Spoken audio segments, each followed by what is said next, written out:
లో మరోసారి హైటెన్షన్ నెలకొంది. రెండు భారత నౌకలపైన ఇరాన్ భయంకరమైన దాడి చేసింది.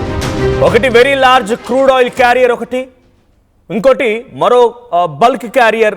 రెండు నౌకలపైన భారతీయ జాతీయ జెండా ఉన్నటువంటి రెండు నౌకలపైన ఇరాన్ అటాక్ చేసింది.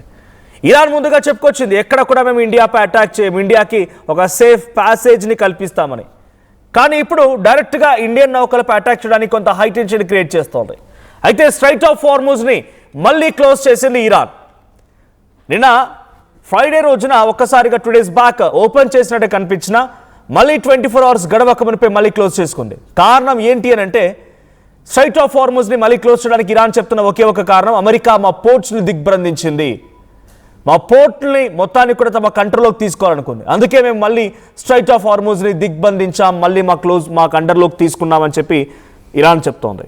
నిన్న చాలా పెద్ద మొత్తంలో భారీ నౌకలపైన అటాక్ చేసే ప్రయత్నం చేసింది ఇరాన్. చాలా బిగ్గెస్ట్ అటాక్ అని చెప్పాలి. పలు నౌకలపైన గన్ బోట్స్తో అక్కడికి చేరుకొని అటాక్ చేసే ప్రయత్నం చేసింది. సో దీంట్లో 2 భారత నౌకలు కూడా ఉన్నాయి. ఈ సంఘటనని మన భారత రాష్ట్ర ప్రభుత్వం చాలా సీరియస్గా తీసుకుంది. మోదీ కూడా ఆగ్రహం వెలగక్కారు. ఇప్పటికే అటు ఇరాన్కి సంబంధించినటువంటి రాయబారి మహమ్మద్ ఫతాలికి కూడా సమన్లు జారీ చేశారు. Before I continue with more news, నేను దీనికి సంబంధించి మరిన్ని అప్డేట్స్ అందించే ముందు ఒకసారి నిన్న ఆ వెరీ లార్జ్ బల్క్ క్యారియర్ల పైన ఇటువంటి అటాక్ జరిగింది. 20 లక్షల బ్యారెల్ల క్రూడ్ ఆయిల్తో వస్తున్నటువంటి ఆ నౌక పైన ఇరాన్ ఎటువంటి అటాక్ చేసింది, ఒకసారి దృశ్యాలు చూద్దాం. Motor tanker Sanmar Herald, Sepa Navy, you gave me clearance to go. Sepa Navy, this is motor tanker Sanmar Herald, you gave me clearance to go. My name second on your list, you gave me clearance to go, you are firing now, let me turn back. Right, visuals లో మనం చూస్తున్నాం straight of Hormuz. అది straight of Hormuz లో ఆ straight of Hormuz ని దాటే ప్రయత్నం పలు నౌకలు చేస్తూ ఉంటే నౌకలపై అటాక్ చేసింది. ఆ దాటేటువంటి పలు నౌకలలో భారత్ సంబంధించి కూడా 2 నౌకలు ఉన్నాయి. Very large crude oil carrier అంటే సుమారుగా 20 లక్షల బ్యారెల్ల క్రూడ్ ఆయిల్ ఆ నౌకలో వస్తోంది, టువర్డ్స్ ఇండియా వైపుగా ఇది వస్తోంది. ఇంకొకటి బల్క్ క్యారియర్. ఈ రెండింటిపైన అటాక్ చేసింది గన్ బోట్ల సహాయంతో. సో బట్ ఇక్కడ ఒక గుడ్నెస్ ఏంటంటే, అక్కడ జరిగిన అటాక్లో మన భారతీయ నౌకలో వచ్చేటువంటి ఆ క్రూ మెంబర్స్ కానీ, అంటే దాంట్లో ఉన్నటువంటి సహాయకులు కానీ, ఆ వెజల్స్ కానీ ఎటువంటి నష్టం వాటిల్లేదు. అవి మళ్ళీ తిరిగి ఓమన్ వైపుగా కొన్ని పోర్ట్స్ వరకు వెళ్ళిపోయాయంట. సో దీనిపైన డైరెక్ట్గా ఇప్పుడు ఇరాన్ రాయబారి మహమ్మద్ ఫతాలికి సమన్లు జారీ చేసింది భారత ప్రభుత్వం.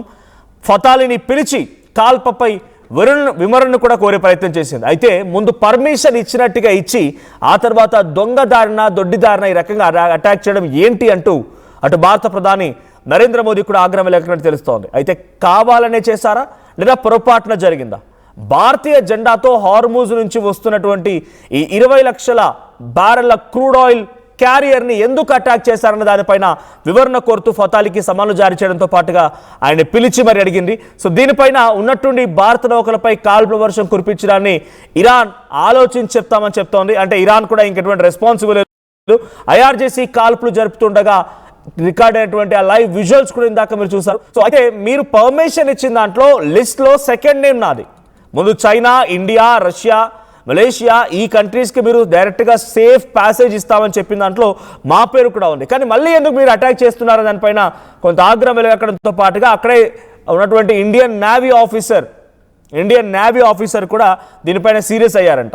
సో మనం విజువల్లో చూడొచ్చు, పైన లైవ్లో ఇరాన్ దృశ్యాలు అనేది. సో ఆ లైవ్లో ఇరాన్ కాల్పులకు సంబంధించి ఆ సౌండ్ శబ్దాలు మనకు వినబడుతూ ఉన్నాయి. అది స్ట్రైట్ ఆఫ్ హార్ముజ్ మొత్తం కూడా, అటువైపు ఇరాన్, ఇంకోవైపుగా ఓమన్. సో మధ్యలో సుమారుగా 33-34 కిలోమీటర్ల చిన్న జలసంధి అది. ఆ జలసంధి వెంట 2 భారత యుద్ధ నౌక, అటు భారత్ సంబంధించినటువంటి నౌకలు, crude oil carrier and bulk carrier 2 కూడా పాస్ అవుతూ ఉంటే ఇరాన్ కాల్పులు చేపట్టింది. సో దీనిపైన ఇప్పుడు భారత ప్రభుత్వం కూడా చాలా సీరియస్ అయింది. మాకు ప్యాసేజ్ ఇచ్చి సేఫ్ ప్యాసేజ్ అని చెప్పి నమ్మించి మేము వస్తూ ఉంటే ఎందుకు అటాక్ చేశారన్న దానిపైన ఏకంగా భారత ప్రధాని రియాక్ట్ అయ్యారు. సో అటు మినిస్టర్ ఆఫ్ ఎక్స్టర్నల్ అఫైర్స్కు రియాక్ట్ అయింది. మినిస్టర్ ఆఫ్ ఎక్స్టర్నల్ అఫైర్స్ ఏకంగా దీనిపైన కొంత సీరియస్గానే సమన్లు జారీ చేసింది. Iran ambassador conveyed India's deep concern the shooting incident earlier today involving 2 Indian flagged ships in Strait of Hormuz. So minister of external affairs యొక్క సమ్మన్ల ఆధారితంగా అటు ఫతాలీ కూడా రెస్పాన్స్ ఇచ్చే ప్రయత్నం చేశాడు. బట్ ఎటువంటి రెస్పాన్స్ వచ్చిందనేది ఇంకా సీక్రెట్గానే ఉంది. So the importance that India attach to the safety of merchant shipping and mariners and recalled that Iran had earlier facilitated the safe passage of several ships. So Strait of Hormuz వెంట గతంలో America Israel ఈ attack జరుగుతున్న క్రమంలో extreme అటాక్స్లో కూడా ఒకరిపై ఒకరు వరుసగా దాడులు చేసుకున్నప్పుడు కూడా భారత్కి సంబంధించినటువంటి ఒక నౌకని పంపించే ప్రయత్నం, భారత్కి సంబంధించి జెండా ఉన్నటువంటి నౌకల్ని పంపించే ప్రయత్నం సేఫ్ ప్యాసేజ్ అంటే ఇరాన్ ఇచ్చింది. ఒకే ఒక నౌకపై అటాక్ జరిగింది గతంలో. ఆ నౌకపై అటాక్ జరిగినప్పుడు కూడా అది థాయిలాండ్కి సంబంధించిన నౌక భారత్కి వస్తోంది. గుజరాత్కి రావాల్సినటువంటి నౌక అది కింద ఒక సీ మైన్ అటాక్ చేయడంతో అది కింద పూర్తిగా కూడా ఆ ఆయిల్ అంతా కూడా లీక్ అయిపోయింది. సో ఆ తర్వాత కొంత సేఫ్ ప్యాసేజ్ దొరికింది, ఇండియాకి ఎటువంటి ఆటంకం కలగలేదు. సో కొంత అక్కడ నుంచి సప్లై అవ్వడం, మనం ఎక్కడైతే కువైట్ నుంచో లేకుంటే ఇరాక్ నుంచో మనం ఆయిల్ సప్లై చేసుకుంటున్నాం, ఆ దేశాల నుంచి సప్లై అవ్వడం కొంత ఆలస్యమైనేమో, కానీ ఏ రోజు కూడా భారత నౌకలను టచ్ చేసే ప్రయత్నం ఇరాన్ చేయలేదు. అటు సీ మైన్స్ ఎక్కడ అటాక్ జరగలేదు, అటు ఇరాన్ కూడా అటాక్ చేసే ప్రయత్నం చేయలేదు. అంతో ఇంత డొనాల్డ్ ట్రంపే ఇంకా వెనక నుంచి మీరు ఎలా సేఫ్గా తీసుకెళ్తారో నాకు సపోర్ట్ చేయరా అన్నట్టుగా వార్నింగ్ కూడా ఇచ్చే ప్రయత్నం చేశాడు. At the same time tariff పెంచుతానని చెప్పి కూడా కొంత వార్నింగ్ అయితే ఇచ్చే ప్రయత్నం చేశాడు. కానీ ఏ రోజు ఇరాన్ అటాక్ చేయలేదు. కానీ ఏం జరిగిందో తెలియదు, కానీ నేను ఉన్న పలంగా రెండు భారత నౌకలపై అటాక్ చేయడాన్ని భారత ప్రభుత్వం చాలా సీరియస్గా తీసుకుంది. ఇరాన్ నుంచి కూడా వివరణ కోరింది. అయితే ఇరాన్ చెప్తున్న మాట ఏంటనేది మనం ఇంకా ఆలోచించాల్సిందే. ఇరాన్ ఒకటే చెప్తోంది, స్ట్రైట్ ఆఫ్ హార్మజ్ పైన మళ్ళీ ఎందుకు మీరు కంట్రోల్ తీసుకున్నారో, భారత నౌకలు ఎందుకు పేల్చారన్నప్పుడు వాళ్ళు చెప్తుంది ఒకటే మాట, డైరెక్ట్గా స్ట్రైట్ ఆఫ్ హార్మజ్ని మేము క్లోజ్ చేయడానికి ఒకే ఒక కారణం, డొనాల్డ్ ట్రంప్ అమెరికా మా పోర్ట్లని మొత్తాన్ని కూడా దిగ్బంధించింది. మేము పోర్ట్ల నుంచి బయటకు రావడానికి వీల్లేదు, మా పోర్టు మొత్తాన్ని కూడా స్వాధీనపరుచుకుంది, వాటిని దిగ్బంధించి ఎటువైపు నుంచి కూడా వెళ్ళడానికి కానీ రావడానికి కానీ వీలు లేకుండా చేసింది. మేము ఎక్స్పోర్ట్ చేసేదే అంతో ఇంత, కొంత మాత్రమే ఎక్స్పోర్ట్ చేస్తాం. ఇక్కడ అమెరికా కూడా ఒక స్ట్రాటజికల్గా ముందుకు రావడం గల కారణం ఏంటంటే, ఇటు గల్ఫ్ కంట్రీస్ అయినటువంటి సౌదీ, ఖతార్, కువైట్, బనామా, బహ్రెయిన్, ఇరాక్, యుఏఈ, ఓమన్, ఈ దేశాలకు సంబంధించినటువంటి ఎక్స్పోర్ట్స్ మొత్తాన్ని నిలిపివేసి స్ట్రైట్ ఆఫ్ హార్మజ్ తన కంట్రోల్కి తీసుకున్న ఇరాన్, నేను కూడా వాళ్ళ పోర్ట్ని దిగ్బంధిస్తా, అప్పుడు ఫైనాన్షియల్గా ఇరాన్ కూడా లాస్ వస్తుంది, ఫైనాన్షియల్గా వాళ్ళు కోలుకోలేరు. కాబట్టి ఈ ఫైనాన్షియల్ దెబ్బ కొట్టే ప్రయత్నం డొనాల్డ్ ట్రంప్ చేస్తూ ఆ పోర్ట్లని దిగ్బంధించే ప్రయత్నం చేశాడు. కానీ ఇరాన్ ఏం చెప్తోంది, మీరు మా పోర్ట్లను దిగ్బంధించారు కాబట్టి మేము ఇటు మ్యూచువల్ లాస్, డొనాల్డ్ ట్రంప్ చేసింది గల్ఫ్ కంట్రీస్ కదా పాజిటివ్గా, ఇరాన్కి నెగిటివ్ అని కాదు, మ్యూచువల్గా లాస్. ఇటు ఇరాన్ వైపు నుంచి కూడా ఎటువంటి ఎక్స్పోర్ట్స్ ఉండవు, ఇరాన్ వైపు నుంచి కూడా ఎటువంటిది బయట దేశాలకు వెళ్ళే అవకాశం లేదు. ఆల్రెడీ పలు ఆంక్షలు ఉన్నాయి, ఇరాన్ నుంచి ఏది కొనుగోలు చేయొద్దని, ఇరాన్ నుంచి ఏది సప్లై చేసుకోవద్దని పలు ఆంక్షలు ఉన్నాయి. అయినప్పటికీ నీ కొద్దో గొప్ప దేశాలు ఇరాన్ నుంచి రాకపోకలకి కనీసం వాళ్ళకు కావాల్సిన ఇంపోర్ట్ చేసుకోవాలన్నా పోర్ట్స్ పనిచేయాల్సిందే. ఉదాహరణకు ఇక్కడ కొంత ఆహారం స్కేర్సిటీ వచ్చింది బికాస్ ఆఫ్ దిస్ వార్. ఈ వార్ కారణంగా ఆహారం స్కేర్సిటీ వచ్చింది, ఎమర్జెన్సీ, మెడికల్ ఎమర్జెన్సీ ఉంది. వీటన్నిటిని రిట్రైవ్ చేసుకోవాలనుకో డెఫినెట్గా వాళ్ళ నౌకలు మూవ్ అవ్వాల్సిందే. సో ఇది మూవ్ అయ్యే క్రమంలో వాళ్ళకి రావాల్సిన ఇంపోర్ట్స్, ఎక్స్పోర్ట్స్ అన్నిటిని నిలిపివేస్తే వాళ్ళు నా మాట వింటారు, నేను చెప్పింది అలా చేస్తారని డొనాల్డ్ ట్రంప్ తన అత్యుత్సాహంతో వాటిని కంట్రోల్ చేసే ప్రయత్నం చేశారు. కానీ ఈ కంట్రోల్లో భాగంగా ఇరాన్ మళ్ళీ ఏం చేసింది, స్ట్రైట్ ఆఫ్ హార్మజ్ని మళ్ళీ క్లోజ్ చేసింది. దీని మూలంగా గల్ఫ్ కంట్రీస్కి వచ్చే ఉపయోగం ఏం లేదు, అటువైపు నుంచి ఇరాన్ కూడా లాభపడేది ఏం లేదు. ఇది ఒకటే కాదు, ఇంకా బాబెల్ మండి ఎటువైపు యెమెన్ వైపుగా హౌతీల దగ్గర రెడ్ సీలో ఉన్నటువంటి బాబెల్ మండి, దాన్ని కూడా క్లోజ్ చేయాలని ఆలోచన ఇరాన్ చేస్తుంది. ఆల్రెడీ హౌతీలు ఎప్పటి నుంచో కాపు కాసుకుని ఉన్నారు, గతంలో కూడా ఒకటి రెండు రోజుల పాటు క్లోజ్ చేసే ప్రయత్నం చేశారు. కానీ ఇప్పుడు మళ్ళీ క్లోజ్ చేయాలనుకుంటున్నారు. బికాస్ ఇరాన్పై అమెరికా అధ్యక్షుడు డొనాల్డ్ ట్రంప్ ఎన్ని రోజులుగా అయితే అటాక్ చేస్తాడో, మేము అన్ని రోజుల పాటుగా ఇంకా మేము అటు ఇజ్రాయెల్ని కానీ గల్ఫ్ కంట్రీస్ కానీ ఇబ్బంది పెడతామన్న ఆలోచన యెమెన్స్ చేస్తున్నారు.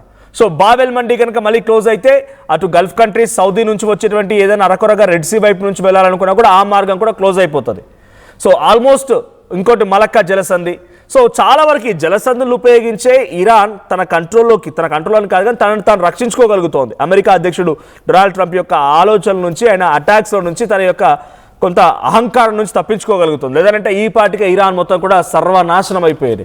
సో ఇప్పటికీ ఇంకా ఇరాన్ హార్మూజ్ని తన కంట్రోల్లోకి తీసుకుంది, మళ్ళీ క్లోజ్ చేయాలని ఆలోచన చేస్తోంది. పర్మనెంట్ దాన్ని క్లోజ్ చేసి పూర్తిగా మా కంట్రోల్లోనే ఉంచాలని చెప్పి అనుకుంటోంది. మీరు కనుక మళ్ళీ మా పోర్ట్స్ని దిగ్బంధించి ఈ రకంగానే కొనసాగిస్తే స్ట్రైట్ ఆఫ్ హార్మూజ్ నేను క్లోజ్ చేస్తాను, మీరు పోర్ట్స్ దగ్గర నుంచి వెళ్ళిపోండి, నేను స్ట్రైట్ ఆఫ్ హార్మూజ్కి ఫ్రీ పాసేజ్ ఇస్తాను, ఆ తర్వాత మనం రెండో చర్చలో కూర్చుందాం, పాకిస్తాన్ ఇస్లామాబాద్ వేదికగా చర్చలు జరుపుదామని చెప్పి ఇరాన్ చెప్తోంది. మరి ఇరాన్ మాటని అమెరికా యాక్సెప్ట్ చేసి ఆ పోర్ట్లను దిగ్బంధించినటువంటి దాని నుంచి వెనక్కి తగ్గుతుందా లేదా ఇంకా ఆ రకంగా కొనసాగుతుందో చూడాలి. బట్ దీంట్లో బిగ్ ట్విస్ట్ ఏంటంటే భారత నౌకలపై అటాక్ చేయడమే ఒక బిగ్గెస్ట్ హ్యాపెనింగ్గా చూడాలి. మరి భారత నౌకలపై అటాక్ని భారత ప్రభుత్వం చాలా సీరియస్గా తీసుకుంది. ఇది ఎక్కడి వరకు వెళ్తుందో చూడాలి. మరి ఈ రోజు ఏదైనా సేఫ్ ప్యాసేజ్ దొరుకుతుందా, లేదు ఏ దేశమైనా సరే, చైనా, ఇండియా, రష్యా, ఇంకేదే దేశమైనా సరే అన్నింటికి చెక్ పెట్టే ప్రయత్నం ఇరాన్ చేస్తుందా, ఏం జరుగుతుందో చూడాలి. సో మీరేమనుకుంటున్నారు, America or Iran? Iran safe passage ఇచ్చింది కాబట్టి మనం ఫ్రెండ్గా భావించలేం, అమెరికా మనపై టారిఫ్లు విధిస్తుంది కాబట్టి మనం పూర్తిగా శత్రువుగా భావించలేం. కానీ ఆ రెండు దేశాల మధ్య యుద్ధంలో ఎవరు గెలిస్తే భారత్కి మేలు జరుగుతుంది, ఎవరు కొంత పైచేయి సాధిస్తే భారత్కి మేలు జరుగుతుందో కామెంట్ చేయండి. Sanmar Herald, you gave me clearance to go. My name second on your list. You gave me clearance to go. You are fighting now. Let me turn back. Navy, Motoranga Sanmar Herald, Sepa Navy, you gave me clearance. You gave me clearance to go. Sepa Navy. This is Motoranga Sanmar Herald. You gave me clearance to go. My name second on your list.